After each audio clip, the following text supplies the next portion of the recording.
Maganda ang sikat ng araw ng umagang iyon ng Sabado.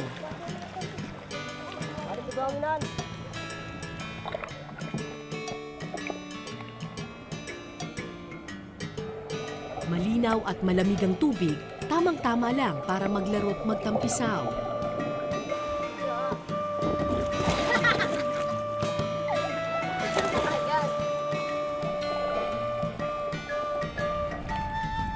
Pero para kay Anthony at sa kanyang mga kasama, hindi ito larong bata.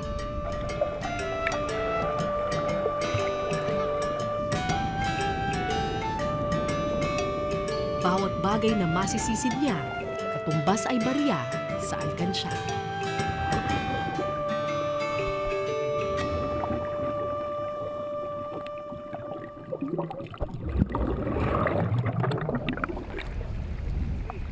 Araw-araw sumisisid para kumuha ng sea cucumber o balatan kung kanilang tawagin ang mga bata ng Sulangan Eastern Samar.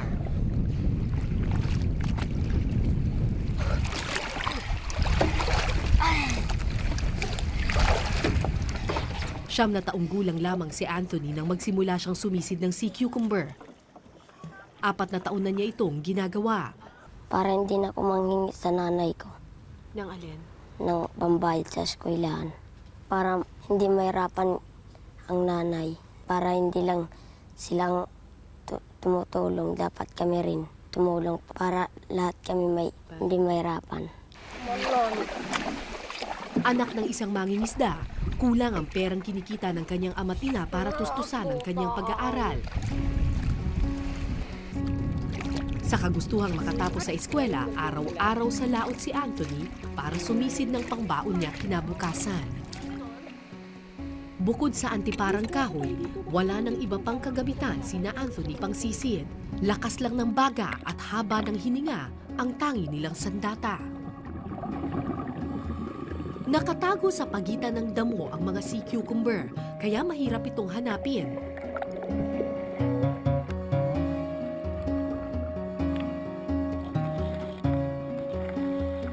Pero pursigido sina Anthony.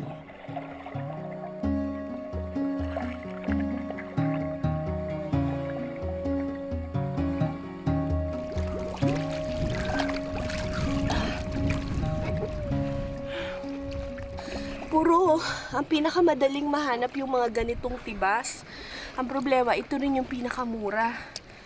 Yung mga medyo brown yung color, yung mahal, yun yung puron. Problema naman, kakulay naman niya yung grass dun sa ilalim, kaya ang hirap hanapin.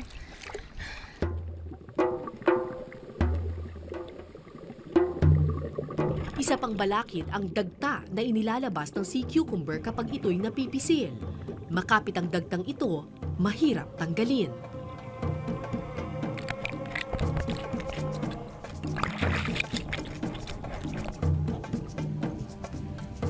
Pero di ito alintana ng mga bata. Ang mahalaga, makaipon sila.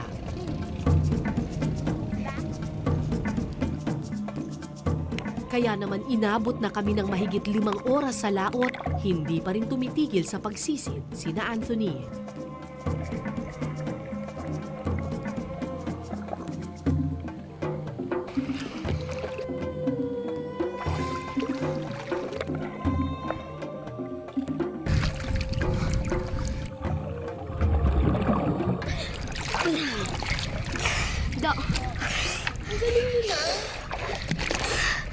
Hirap na. Tumigil lamang kami nang mapuno na ang 2 balde.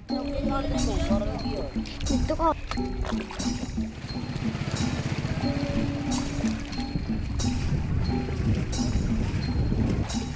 Pagdating sa Pampang, akala ko tapos na ang trabaho at pwede nang magpahinga.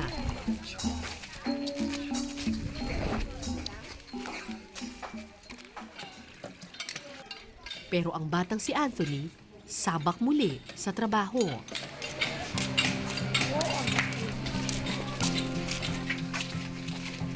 Kumita siya ng 5 piso sa pag-iigib ng tubig.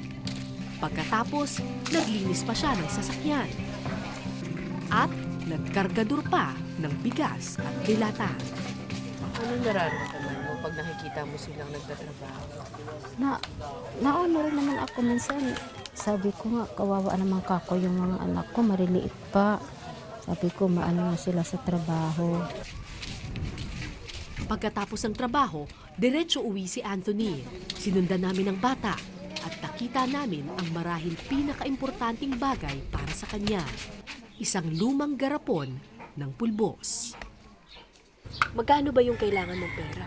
300. 300? Bakit? Para saan yung 300 pesos? Eskwelahan at saka ang damit ko. Anong damit at saka gamit ang kailangan mo? Bado, tsaka papel, notebook, tsaka ballpen. At saka sa pag-high school ko, kailangan ko ng damit. At saka ang sarowal ko, ang short sa high school. Gusto ko yun. Kasi mag-first year na ako. Alas 5 na ng hapon noon, oras na ng pahinga. Pero si Anthony, balat lamang ng sea cucumber ang binibili sa bayan. Kinukuha raw ito sa kanila ng mga taga Maynila para gamitin sa mga Chinese restaurant at specialty stores. Dahil balat lang ang binibili, bawat isa kailangan nilang tanggalan ng bituka.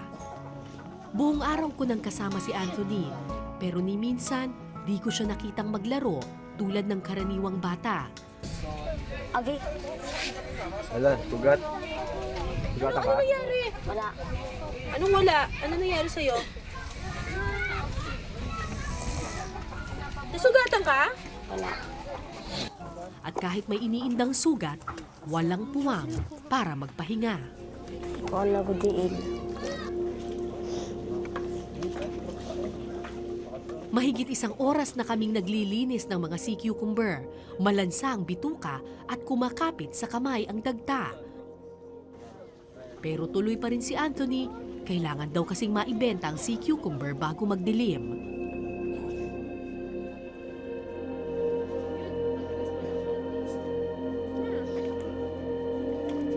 Gabi na nang matapos kami sa pagtatanggal ng bituka.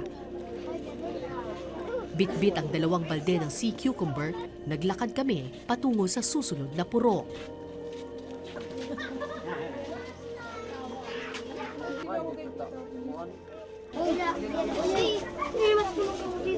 Ayan! Ang dami! Umabot ng 4 na kilo ang binalatan naming itim na sea cucumber. Hindi pa kasama sa timbang ang mga balatan na iba ang kulay. Marami-rami ang aming naibenta, kaya umasa akong malaki rin ang kikitain ni na Anthony. Pero nang matapos ang pagtitimbang, Oh, Magkano? 87. 87? Ay, kasi mura lang yun, diba? Yung marami na 2 balde nung na kulay itim na sea cucumber, nung natanggalan natin siya ng bituka, isang balde na lang siya kasi naging manipis. Tapos lumalabas 4 kilos lang siya. Eh, mura lang pala ang benta nila, 10 pesos lang per kilo. hindi ako makapaniwala nung mga oras na iyon. Ang buong araw na pinagpagura ng mga bata, 87 pesos lang ang katumbas. Ang masaklap pa, 9 silang maghahati-hati sa 87 pesos na iyon. Panluto na inina. Thank you po. Salamat po.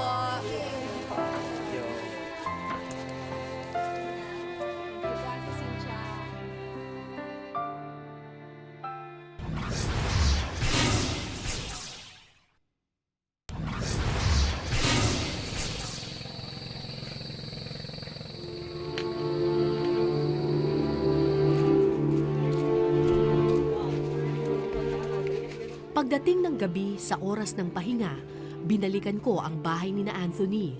Pero imbis na natutulog, dinatnan ko si Anthony na balisang-balisang naghahanda ng kagamitang pandagat.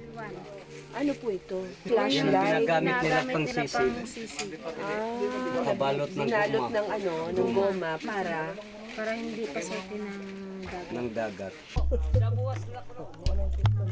Tutuod pa sa pa. Ari man di ako kunwari panlakat. Alas 9 na noon ng gabi, pero wala pang balak matulog si Anthony. Kapag gabi raw kasi, naglo-low tide ang dagat. Ito rin daw ang oras kung kailan naglalabasan ng mga poron. Isang klase ng sea cucumber na mas makinis ang balat, kaya mas mahal sa pamilihan. Lalim ba yun? Medyo lang. Mga ilang ano lang? Dalawa lang. Ha? Dalawang dipa. Dalawang di ba? Malakas na hangin ang sumalubong sa amin sa gitna ng dagat. Malakas lang yun talaga yung hangin. Hanging amihan to. Pero wala namang pong bagyo. Ang problema, kapag malakas ang hangin, eh baka malakas din ang alon.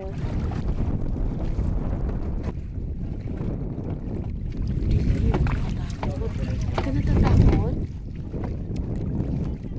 Natakot ako para kay Anthony.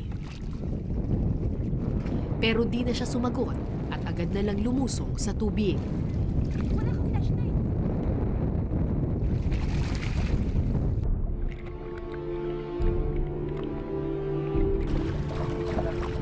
Tanging buwan lamang ang nagsilbing ilaw namin at ang aandap-andap na liwanag mula sa flashlight ng mga bata na nakalubog sa madilim na karagatan.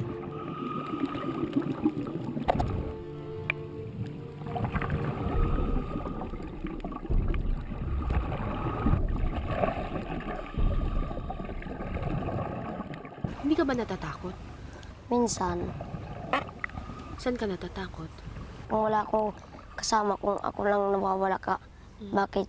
Baka malunod ako.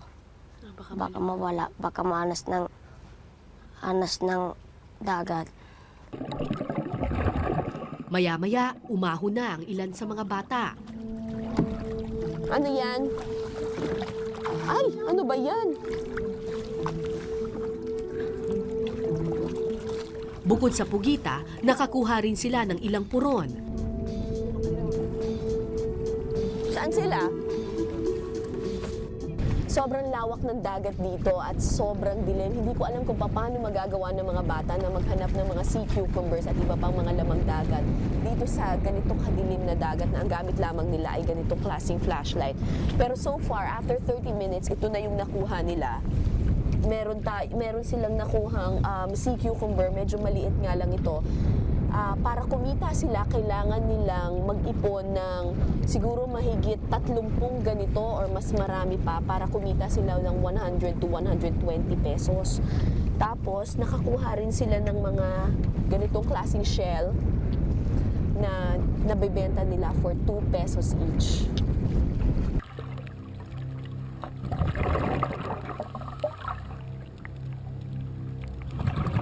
Si Anthony ang pinakabata sa grupong lumusong nung gabing iyon.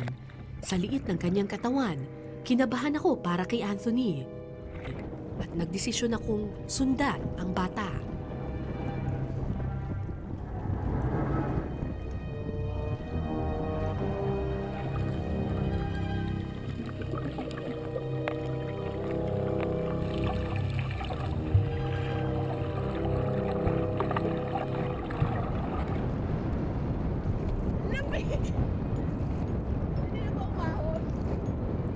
Parang tinunaw na yelo sa lamig ang tubig.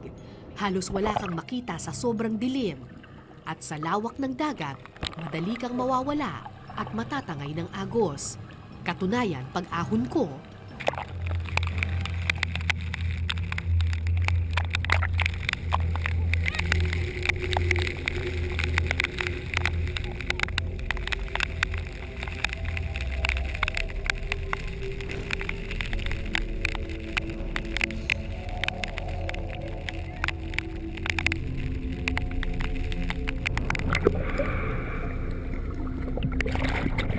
makalipas ang ilang minuto, nahanap ko rin ang tamang daan.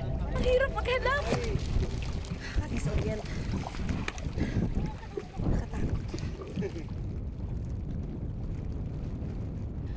Nasa bangka na rin si Anthony nung mga oras na iyon, kaya panatag na ang aking loob.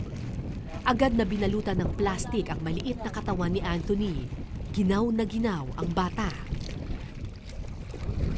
Pagkatapos ng 2 oras na pagsisid ng mga bata dito sa dagat, ito yung nakuha nila.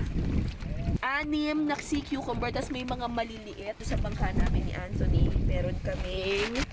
Pwede kong isama na dito? Pwede ko na isama na dito. Isama ko na dito yung iba. Lahat-lahat yung nakuha nila. Tingin mo makakaabot na to ng 100? Hindi ba? Hindi. Mga magkano lang to? Kansya daw po. 30 pesos pa lang. 30 pesos lahat-lahat na? Hindi. Mga Dahil nangangatog na sa lamig si Anthony, akala ko uuwi na kami. Pero maya-maya pa, lumusong na naman ang bata. Kulang pa raw kasi ang puron na nakukuha nila.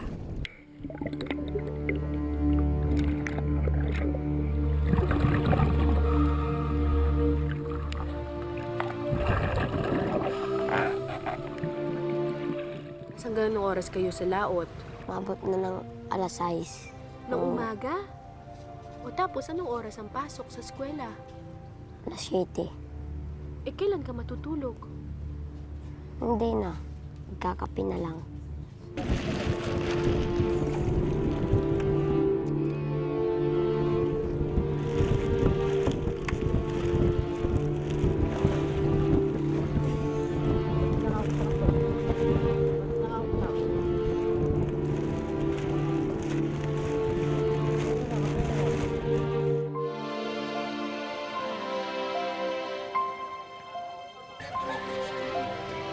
Kinabukasan, sa laot ko na naman natagpuan si Anthony. At masamang balita ang bungad niya sa akin. Ano nangyari? Pinasok ng tubig. pinasok yun sa ano. Pinasok ng tubig. Nagsisid. Nung nagsisid. Ano ngayon ang balak mong gawin? Bilihan ng bago. Ay, magkano yung bago? Ano, bagong flashlight? Ay, magkano yung bagong flashlight? May 190. Aksidenteng pinasok ng tubig ang flashlight ni Anthony. Kaya ang pinag-iipunan niyang notebook, shorts at ballpen sa alkansya, ipagpapaliban na muna. Hindi ganito kahirap ang buhay noon sa Sulangan. Noon daw, isda ang pangunahin nilang ikinabubuhay. Sagana pa raw kasi noon sa isda ang dagat nila. Naubos ang isda dito kasi sa pagbabadil. Pag? Babadil. Ano yung badil? Yung cyanide fishing? Ah, so naubos ang isda dito. Naubos ang isda. Yung nagbalat na lang kami.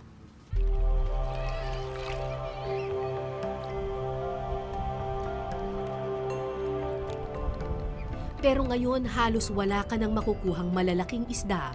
Ang malalaking isda nasa Pasipiko na at kailangan mong gumamit ng mas malaking bangka at gasolina. Magkano lang kinikita ninyo? Hindi lang. Mga mabuti na kung kakakuha ng mga 200.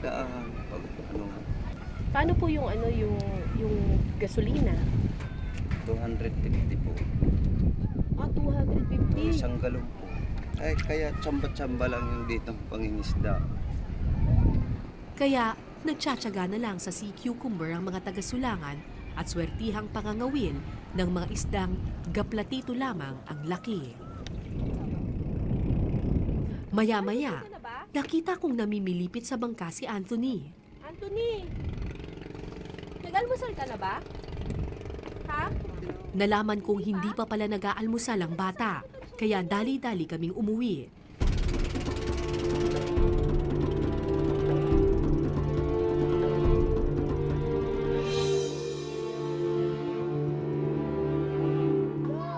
Sa bahay, nag-almusal ng kape at biskwit si Anthony.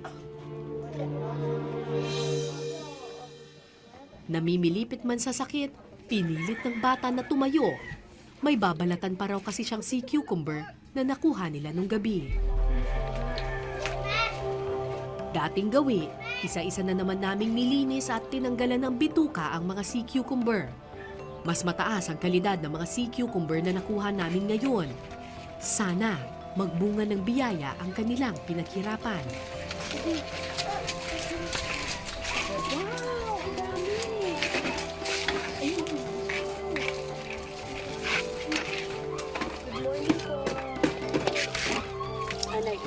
Sana sapat na ito para mapuno ni Anthony ang kanyang munting alkansya.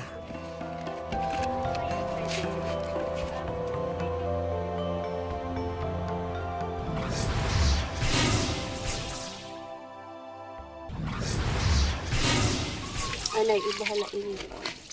Anay, hangad langit yan. Ha? Hangad langit. Hangad? Langit. Hangad langit ang tawag dito. Bakit?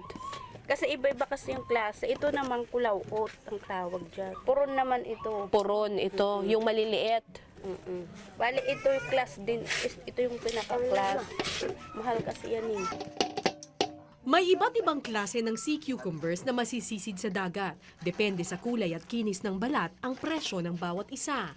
Karamihan sa mga nakuha ni na Anthony noong gabi at madaling araw ay ang makinis na puron na mas malaki raw ang presyo. Kaya umasa akong malaki-laki rin ang maihuhulog ngayon sa alkansya ng bata. Ate, ano po kami? Ano na, Ibe? 1.9 kilos. Pero ng oras na ng kwentahan, Plus 16, plus 4. 248.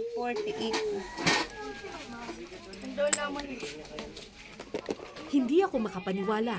Pinaulit ko pang muli ang computation. Pero 248 pesos lang talaga ang makukuha nilang pera. 240. Naalala ko na may mga nakuha pa kaming shells nung gabi. Baka dito makaswerte kami. Hello po, Nay. Good morning po. Ibibenta lang po namin to. Ilan po yan ka po? Ilan po? 17? 1, 2, 5, 6, 7. Ilan lahat? 17 po. Pero piso lang pala ang halaga ng bawat isa. 17. Thank you po, te. Salamat po. 248 plus 17. 265. 265. Nang ibigay ni Anthony ang pera sa kanyang mga kuya, napakamot na lang ng ulo ang isa. Ang 265 pesos kasi, paghahati-hatian pa ng 9 na bata't matatanda. 265 divided by 9. Ilan nga yun? 29. 29.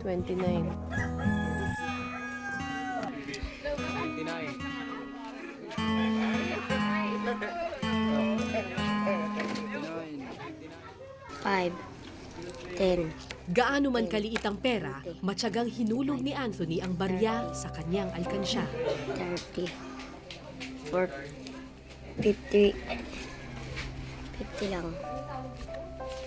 Ang balak mo gawin sa pera mo? Bibili ko ng spot. Magkano ba yung stop? 190. So, kulang ka pa. So, Ang gagawin mo para makapag 190 pa? anak ko maghahanap buhay.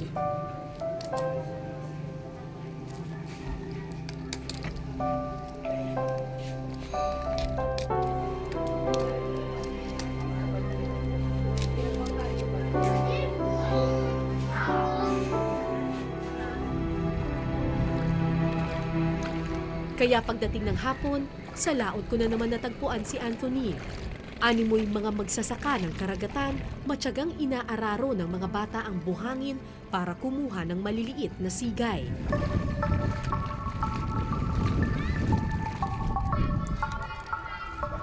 Pagkatapos pagpilian, maingat na tinutuhog-tuhog ang bawat isang maliit na sigay.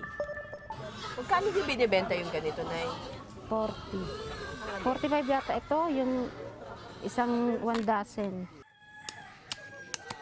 Ang malaki-laking sigay naman na kanilang nakukuha sa pagsusudsod, isa-isa nilang pinupukpok para kunin ang maliliit na alimasag sa loob.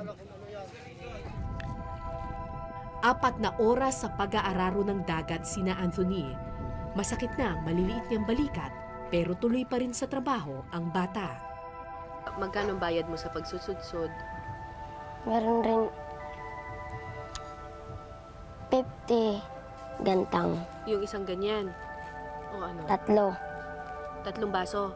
Hindi, Caltex. Hindi biro ang trabaho sa laot, pero kung inalagaan lang sana nila noon ang karagatan, sana imbis na sigay, isda sana ang inaani nila ngayon. Pero ngayong bumigay na sa pang-aabuso ang karagatan, wala silang magawa kundi magtiyaga sa latat ng dagat. Ang kasalanan ng nakaraan, bata ang tinatamaan.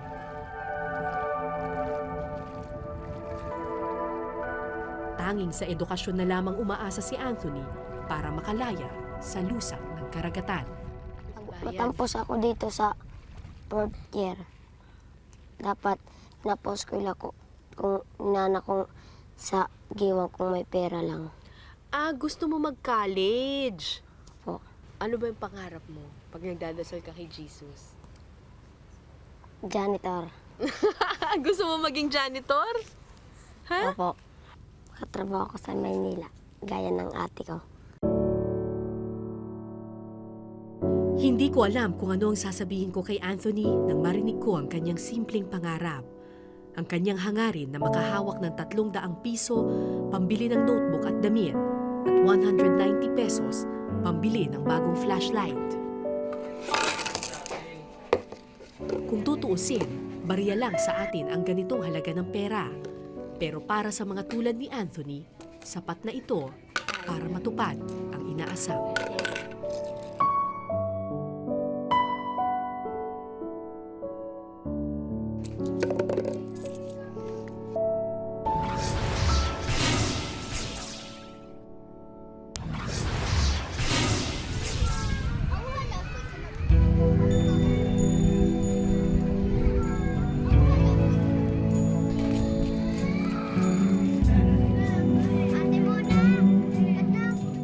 Maganda ang sikat ng araw ng umagang iyon ng Lunes.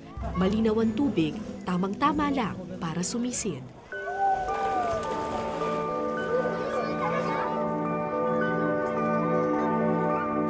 Pero hindi ko nakita sa dalampasigan ang batang si Anthony nung araw na iyon.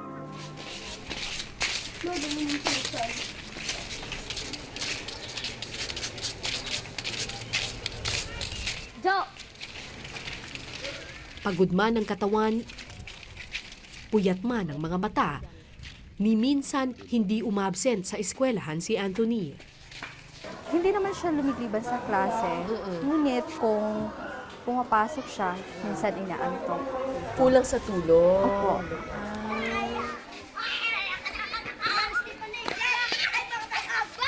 Ayon kay Anthony, minsan gusto nang magpahinga ng kanyang katawan, pero pinipilit pa rin niyang pumasok. Sa eskwelahan kasi siya pinakamasaya. Dito, nagiging bata siyang muli. Naglalaro, nag-aaral, nangangarap. Madalas daw, naiinggit siya sa kanyang mga kaklase. Kasi ang bag nila bago, ang sa akin hindi luma na. Hindi sila trabaho. Ako, nahihirapan.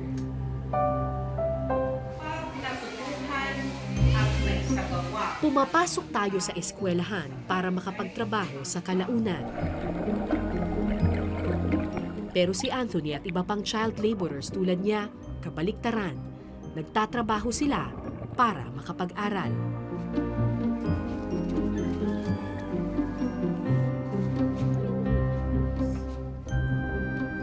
Karapatan ng bawat bata ang mabigyan ng magandang edukasyon.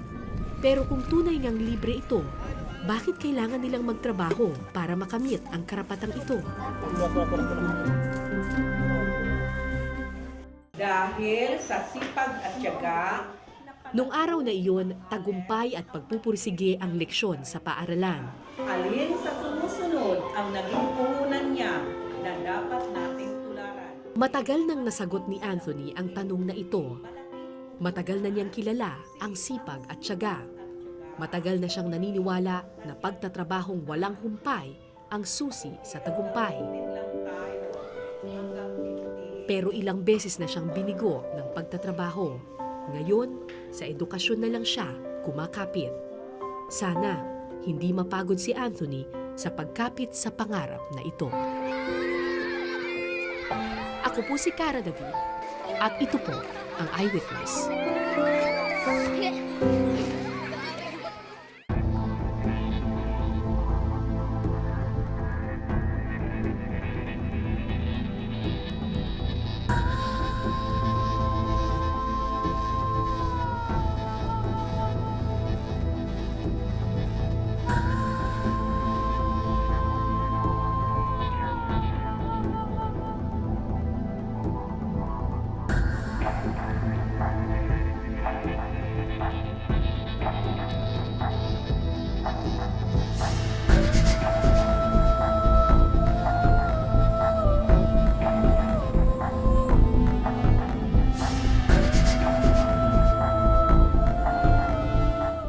Maraming salamat sa pagtutok ninyo sa Eyewitness mga kapuso. Anong masasabi ninyo sa dokumentaryong ito? I-comment nyo na yan. Tapos mag-subscribe na rin kayo sa GMA Public Affairs YouTube channel.